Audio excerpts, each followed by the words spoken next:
Comprendre aujourd'hui pour défier demain. L'intelligence artificielle, on la connaît sous de nombreux autres termes. On entend parler de machine learning, aujourd'hui apprentissage automatique. On entend, voilà, c'est d'apprentissage profond, des termes comme ça qui sont dans l'air. Essayons tout d'abord de rappeler très brièvement, quand on parle aujourd'hui d'intelligence artificielle, on parle majoritairement d'un traitement statistique d'une grande masse de données. Voilà. C'est important de poser ce cadre de compréhension, puisque par ce traitement statistique, on a des résultats remarquables. Le jeu de Go, par exemple, qui était un cas d'essai, mais qui est intéressant, montre qu'aujourd'hui, par ses capacités calculatoires, on arrive à dépasser des capacités proprement humaines. Donc en ça, c'est saisissant. Mais peut-être ne faut-il pas généraliser. C'est Evgeny Morozov qui parlait de solutionnisme, je crois que ce terme est très très important. Il faut faire attention que parce qu'on a inventé un marteau, on ne considère pas que tous les problèmes qu'on a à traiter sont des clous. Et on peut prendre différents champs, la médecine, l'éducation.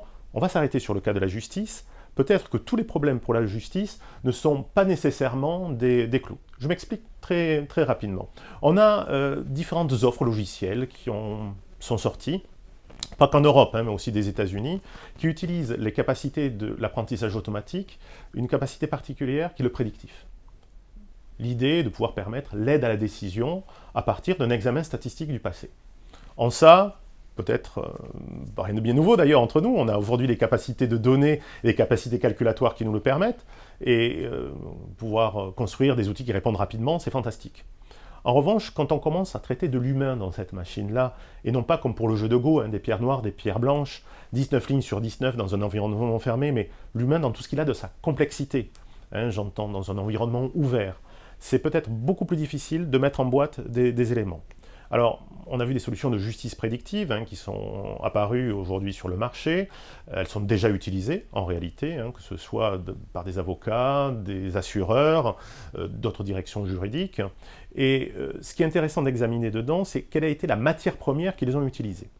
La matière première pour pouvoir établir des prédictions, même si le terme, on pourra en débattre, n'est pas nécessairement précis, et la décision de justice, c'est-à-dire les décisions qui sont publiées sur les bases de données. Et cela pose quelques difficultés. En tant que magistrat, je suis aujourd'hui détaché au Conseil de l'Europe, mais j'étais formé à l'école de la magistrature, je sais combien l'exercice de rédaction est complexe. Et où dans cet exercice de rédaction, on formalise souvent a posteriori un raisonnement juridique, mais dans lequel, en réalité, on n'a peut-être pas mis tous les éléments de causalité. Et aujourd'hui, essayer d'utiliser des méthodes statistiques en partant du principe qu'on nous trouverait tout dans la décision de justice est peut-être un peu hâtif. Je ne dis pas qu'il n'y a pas un intérêt à utiliser de la statistique. Ce que aujourd'hui me saisit, c'est qu'on ne peut peut-être pas utiliser les décisions de justice de manière brute pour pouvoir opérer ce type de calcul prédictif, mais il faudrait certainement d'autres éléments autour de cela, beaucoup plus complexes, pour essayer d'affiner ce travail-là. Et puis en toute hypothèse, un travail de prédiction n'est qu'un travail de rétroviseur, on regarde sur le passé. Chaque affaire est individuelle en tant que telle, et je pense que l'intervention de l'homme est essentielle. Je pense au rôle de l'avocat, tout d'abord.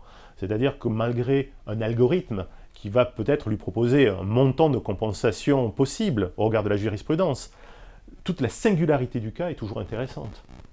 Et le calcul statistique en tant que tel apporte, si on n'est pas attentif, une part de totalitarisme.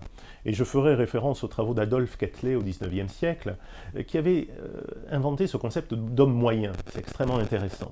C'est-à-dire que pour lui, il avait transféré le champ de la statistique dans un champ politique, et où il se disait qu'il n'y avait pas rien de mieux que de bon que cet homme moyen vers lequel la société devrait tendre. Et donc aujourd'hui, je pense que par ces méthodes de calcul, on arrive certainement à établir des voies, même si le terme n'est pas mathématiquement juste, mais moyennes, des décisions qui sont prises. Mais ce qui est plus intéressant que la moyenne, c'est les exceptions dans la courbe de Gauss qui se trouve sur les extrêmes. Et ne jamais oublier qu'une affaire, dans son individualité, se trouve peut-être sur cet extrême et n'est pas intégrée dans le milieu de la courbe de Gauss.